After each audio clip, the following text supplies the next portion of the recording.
New developments now surrounding a bill that would ban abortions after a fetal heartbeat is detected. If passed, it would be a key milestone in the legislature when Republicans pushed it through the state house today. As News Channel 5's Kyle Horan explains, the measure is not without controversy. We are Tennesseans. If everyone else does what's wrong, we do what's right. This is State Representative Micah Van Huss's core belief that banning abortions past the point a fetal heartbeat is detected in a fetus is saving the lives of babies.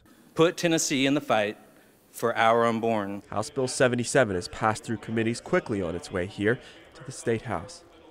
And now that it's here, some representatives want to add some changes. My concerns with the bill as drafted is, number one, it'll probably never save a life if we go by what's happened in the past.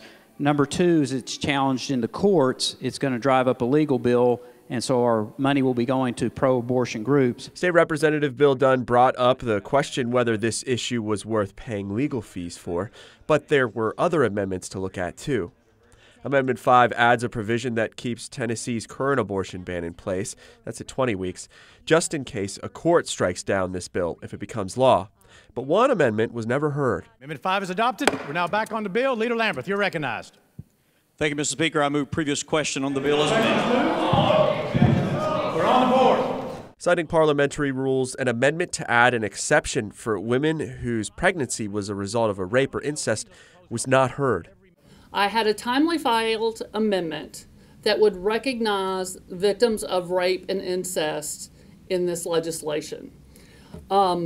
For some reason, after the recess, they decided they were not going to hear my amendment. Every member voted.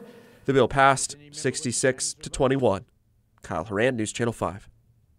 This is a major win for House Republicans. However, they say they don't know how the Senate will vote on this measure. We know this is a hotly contested bill that a lot of people are talking about. To learn more about what it would mean going forward and for all the bills up for debate on the Hill, just go to our website. That's newschannel5.com.